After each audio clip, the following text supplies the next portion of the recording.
Hello everyone, and welcome to my The Bold Fans channel. I hope everyone is having a wonderful day. Before we begin, please hit the subscribe button and give this video a thumbs up. Spoilers for The Bold and the Beautiful, Katie Spencer's startling new partnership. According to teasers for The Bold and the Beautiful, Katie Spencer will require as much assistance as possible in her battle against Forrester Creations. The new business owner is in trouble since Brooke, Carter, and Ridge Forrester are constantly undermining Katie. Although Katie has a strong business background, the Forresters have been in the fashion industry for more than 40 years. If Katie Spencer doesn't have some powerful employees, her new business won't be able to compete with Forrester Creations. Will Katie and one of the Forresters' competitors forge an extremely covert alliance? Katie's new allies in her battle against FC Deke Sharpe is now the only prospective employee at Katie's new fashion firm. Although the new designer is talented, he cannot lead the entire organization. According to soap opera spoilers, Katie might ask some of the Forrester family's past competitors for assistance. Does that imply that in order to assist Katie, the Bold and the Beautiful will be bringing back some of its greatest moments? The Spectres in 2017, Bold and Beautiful attempted to revive the famous fashion rivalry between the Spectres and the Forresters from the 1990s. The Spectre family's comeback was brief, and the new characters and plots were a flop. But we managed to get Courtney Hope out of the agreement. There are rumors that some members of the Spectre family may return in 2026, when fashion will be the main focus. Is it possible for Katie to join forces with the Spectres and utilize them to combat Forrester Creations? Nick Marone speaking of rivalry from the 1990s, is it possible that Massimo's other son will return to Los Angeles in order to provoke Ridge Forrester? Fan favorite Jack Wagner made a comeback in 2025 and nearly got into a fight with Ridge Forrester over some silk. We haven't seen the captain since Brooke Logan left him in Naples and came home with Ridge. Will he reappear to negotiate contracts with the town's new fashion house? He is the ex-husband of both Brooke and Katie, just like all the other men on Bold and the Beautiful. Nick will likely be pleased to assist his ex-wife in humbling the Forrester family, as Katie had her own relationship with him. Nick enjoys playing dirty. Perhaps he could stop supplying the Forrester family with textiles and exclusively collaborate with Katie? Do you believe that Katie will team up with one of the adversaries of the Forrester family? Spoilers for The Bold and the Beautiful, Brooke and Ridge are being bullied, and Eric Forrester turns on Ridge. Over the years, viewers of The Bold and the Beautiful have observed that Ridge Forrester and Brooke Logan treat everyone brutally when they are together. And it's the same this time. After just 1 month of marriage, Ridge has already caused a great deal of annoyance. Is their best admirer going to betray them? Ridge Forrester and Brooke Logan have always had the steadfast backing of Eric Forrester. A few months ago, he even encouraged Ridge to leave Taylor Hayes and wed Brooke. However, it's reasonable to say that the patriarch is beginning to regret his choice. Is there anyone who hasn't been bullied since Ridge and Brooke's reconciliation? Ridge has more enemies than friends. Last year, the first victim of Ridge was poor Taylor Hayes from The Bold and the Beautiful. The fact that Taylor had been giving her wedding plans her all could not have mattered to Brooke and Ridge. Imagine her reaction when she found that Ridge had married her enemy and didn't want to be with her in the same day. However, Taylor was only the first of Ridge's victims. The power couple began exerting influence at Forrester Creations after getting married again. Without even talking to his father, Ridge practically retired him and threw him a party. Then, without even taking into account Katie Spencer's refusal to take time off, Ridge took Brooke's sister's place at work. According to previews for Eric Forrester Turns on Ridge and his wife B&B, Eric Forrester is tired of his son and daughter-in-law's behavior since returning from Naples. It's reasonable to assume that he is no longer the power couple's biggest admirer. When Eric learns that Brooke and Ridge have been undermining Katie's new business and attempting to prevent it from succeeding, he will be appalled. Will Eric Forrester turn against Ridge and begin to back Katie Spencer, in your opinion? Ultimately, the designer was retired by Forrester Creations. If Katie's new business challenges them, so what? Lee was called, Carter and Ridge were taken by surprise, and Steffi was shocked. Lee Finnegan is called upon in today's episode. Ridge Forrester and Carter Walton, meantime, are caught off guard. Sheila Carter Sharpe's summoning. Let's begin with Sheila Carter Sharpe. The woman is incredibly appreciative of Taylor Hayes. Sheila is ignorant of many aspects of Deke Sharpe's therapy, though. Sheila is undoubtedly aware that Deacon is moving away from her. Sheila doesn't appear to suspect Taylor just yet, though. Lee Finnegan's advice: Sheila will call Lee after speaking with Taylor. Lee and Sheila aren't quite friends, but they are gradually becoming closer. Lee was kind enough to advise Sheila to keep working and that she has made progress. Sheila will require a strong friend to support her if she loses Deacon. Sheila has already expressed her concern that Taylor might be attempting to steal her man. Lee questioned that, pointing out that Taylor is a professional. Sheila concurred and felt bad about threatening. I could therefore envision Lee attempting to reassure Sheila and defending Taylor once more. Naturally, it would be intriguing if Lee learned about Deacon and Taylor. The doctor would undoubtedly face a moral conundrum in relation to Sheila. According to teasers for tomorrow's episode of The Bold and the Beautiful, Steffy Forrester Finnegan received some startling news. Daphne Rose informed the woman that she was heading to Paris. The revelation astounds Carter and Ridge, who ponder what they might do to persuade the woman to change her mind. However, she is not interested in money or a promotion. Carter Walton blindsided in the weekly preview clip. Carter's abrupt marriage proposal is probably the result of that. Carter told Ridge that he thought Daphne was putting distance between them. Daphne, however, expressed to Steffy her desire for Carter to pursue her and to realize that she is the only person in his heart. Carter's suggestion could therefore cause Daphne to freeze. Will it, however, actually resolve the issue? Furthermore, their romance is still quite new.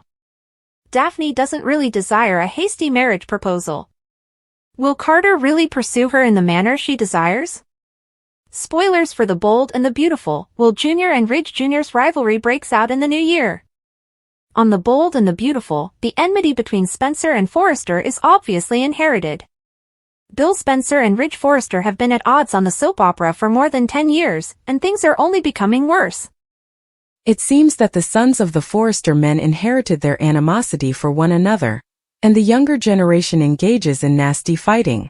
Here are spoilers for Bold and Beautiful's upcoming episodes for next month. In a recent interview, Bradley Bell revealed that Ridge Forrester and Brooke Logan's kid, RJ, will return to the canvas. After Joshua Hoffman left in 2024, Brian Nicoletti, a TV rookie, was cast in the role. The lead writer of The Bold and the Beautiful hinted that RJ Forrester would soon go afoul of Will Spencer Jr. since they reached adolescence. The juniors have never been in town at the same time. There is far too much testosterone in the Forrester creations' hallways. Other than the fact that their fathers despise one another, Will Spencer and RJ Forrester truly have no cause to resent one another. But according to B&B teasers, Will may object to RJ's parents attempting to undermine his mother's new business.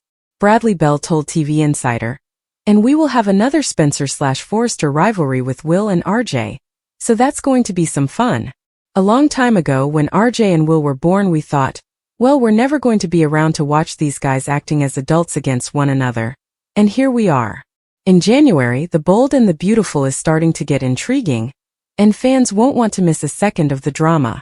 Are you excited to see RJ Forrester on the CBS soap opera once more? Do you belong to Team Will or Team RJ? The Bold and the Beautiful, Forrester Fury, a fallen designer, and the birth of Katie's secret weapon. An air of outrage, incredulity, and injured egos permeates Forrester creations. Steffy is gathered by Ridge, Brooke, and Carter for what soon turns into a group venting session, rather than a business report. Naturally, the topic is Katie Logan Spencer, and what Brooke is adamant about referring to as her sister's theft of the Logan name. Brooke claims that Katie made more than simply a trademark claim. She went too far. Carter clarifies that the rights may have lapsed, but Brooke's indignation is unaffected by this technicality. She sees Logan as a brand that she alone possesses rather than a shared family identity. As if ambition itself is a betrayal, Brooke laments that she barely recognizes Katie these days. The obvious fact that Logan is also Katie's name is something that Brooke is unable to acknowledge. Brooke delves deeper though. She dismisses the obvious marketing reasoning and family heritage behind Katie's choice, insisting she has no idea why she would even want to use the name. Unspoken but obvious, the hypocrisy permeates the atmosphere. Then Brooke makes an almost strange turn. She suddenly laments having to let Deke go. Nobody is unaware of the timing. A united front of doubt. The topic of strategy, or rather what the Forresters think Katie is lacking, comes up. Not a product. Not a single designer. No strategy. Ridge laughs that running a fashion firm requires much more than just a nice office and Bill Spencer's wealth. He views Katie's endeavor as delusional rather than audacious. He sneers that he doesn't see why she would ever remarry Bill in the first place, publicly challenging her judgment and even her personal life. Carter, clearly uncomfortable, says he's surprised Katie didn't give in. It was obvious that he thought she would give in to pressure and quietly give up the name. Ridge firmly believes that Dollar Bill is the mastermind behind all of Katie's choices, so she focuses her opposition on him. Ridge moans. She's digging in because of him. Then comes the dismissal, which only Ridge Forrester can deliver with such arrogant assurance. They lack soul, fashion sense, and a moniker that doesn't belong to them. Good luck. The case is closed in Ridge's mind. In the meantime, reality appears to be quite different at Il Giardino, where opportunity is wearing an apron. This time, Deke Sharpe is doing what he does best, reinventing himself, by gradually transitioning his son Deke into the position of waiter. Deke complies, but it's clear right away that the restaurant industry doesn't excite him as much as sketchpads and fabric did. Deke can't help but smile when Katie and Bill enter. My in-laws, he declares, obviously taking pleasure in the irony of the situation. The newlyweds immediately get to work after barely settling down. Katie is focused, full of energy, and secretly determined to disprove Ridge and Brooke. Ever the provocateur, Bill is already enjoying the thought of Forrester Creations choking on its own conceit. While tearing mozzarella for the evening rush, Deacon and Deke converse at the bar. Deke acknowledges that this isn't his dream, but he is happy of his father's recovery. It's fashion. It has always been. He is still holding out hope that someone, somewhere, will give him another shot after losing his spot at Forrester devastated him. Katie is explaining to Bill, a few feet away, how she intends to outperform the competition once she finds the ideal designer. Fate doesn't even bother to murmur. It almost gives her a shoulder tap. The spark that changes everything. Katie sees Deke replenishing water glasses, his demeanor modest yet courteous. There is a click. She summons Deke over and invites him to sit after sending Bill to the bar with his plate. What begins as a discussion about his termination at Forrester soon turns into something quite different. Deke lets it all out. He had a great time there. He respected Zend and Thomas, but he was shut out by seniority. He lost his position because there was no space left at the top, not because he lacked talent. Katie pays attention. Truly pays attention. Then she tells him not to give up, a knowing twinkle in her eye. According to her, dreams never die. They hold off. Sometimes all they need to open is the correct door. Bill Spencer reformed. For now, Deacon makes fun of Bill for getting a club soda with lime at the pub. Dollar Bill complains that he's making an effort to improve. Surprisingly honest, Deacon says he's impressed. Not just that Bill got Katie back, but that he's finally gotten off the Brooke train. That in and of itself feels momentous. Deacon admits that he is thinking of growing Il Giardino. Bill notices right away that he needs an investor. A lot of compliments are given. It's the greatest pizza in town. The former fraudster has created something genuine. Deacon, however, shakes his head. Deke is more important to him than money. His son is solely interested in fashion. Deacon doesn't understand. Bill doesn't either. However, that is going to change because of Katie. The creation of a design team back at the table, Deke expresses gratitude to Katie for her support. She adds in passing that Bill gave her a fashion house as a wedding present. Deke's eyes enlarge with conviction rather than jealousy. He has faith in her. After that, Katie says the statement that completely changes the plot's power dynamics. She assures him he has talent and says, I believe in you too. Vision. Hunger. And perhaps just possibly he's the person she's been searching for. Ridge Forrester, who lives across town, is saying that having a heart is essential for success in the fashion industry. Katie Spencer recently discovered hers at Il Giardino. Furthermore, Forrester Creations is clueless about what lies ahead. The Bold and the Beautiful, Steffi's Ultimatum, Taylor's Dangerous Confession, and the fuse that could ignite Sheila Carter Taylor Hayes has always appeared to be the calm in the storm. A qualified psychiatrist. A mother who has triumphed over emotional conflicts. A lady who takes pride in her self-awareness and emotional boundaries. Beneath that calm veneer, however, something has changed. Taylor is now unable to keep it to herself. Taylor's confession changes everything. The confession is made in a calm, almost deceitful manner. Steffi Forrester anticipates having a standard discussion with her mother. One more check-in. Another instance of mutual worry over work, family, or Sheila Carter's ongoing presence in their lives. Rather, Taylor pauses. Steffi had not heard her voice falter in years. Taylor says, "I need to tell you something." Alarms are triggered by that alone. This is not how Taylor hesitates. She doesn't falter when speaking. She doesn't focus on personal issues until she has considered them from every perspective. After that, she says it. She has developed feelings for someone. That's startling enough. After Ridge and decades of heartbreak, betrayal, and emotional weariness, Taylor Hayes no longer falls easily. However, the room explodes when she adds one important element. Steffi's jaw tightens instantly as she says, "It's a patient. Boundaries of ethics? Consequences for one's career? The possible consequences?" In a matter of seconds, all of it goes through her head. Taylor isn't done yet, though. Steffi Forrester says, "It's Deke Sharpe." The response is immediate and explosive. Not only does Steffi protest, but she blows up. Taylor has set her sights on Hope Logan's father, a man with a criminal past, a history of broken families, and a wife who just so happens to be the most dangerous woman any of them have ever known. Out of all the men in Los Angeles and all the ostensibly eligible, emotionally accessible options her mother could choose. Deke Sharpe. Steffi is simultaneously outraged, offended, and afraid. Steffi believes that her mother is jeopardizing everything for a man who is married to Sheila Carter, including her family, job, and safety. And no one understands what that means more than Steffi. Sheila Carter.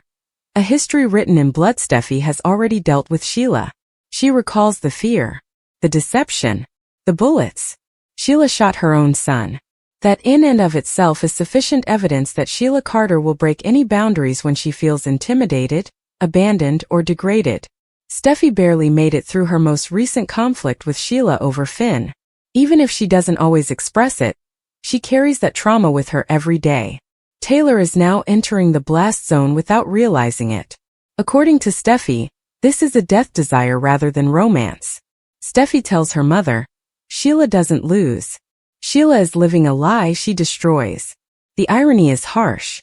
Sheila Carter is sincerely convinced that her marriage is only going through a phase, that counseling is helping, that Deacon is recommitting, and that their future, twisted as it may be, is intact, while Taylor and Deacon's bond grows deeper behind closed doors.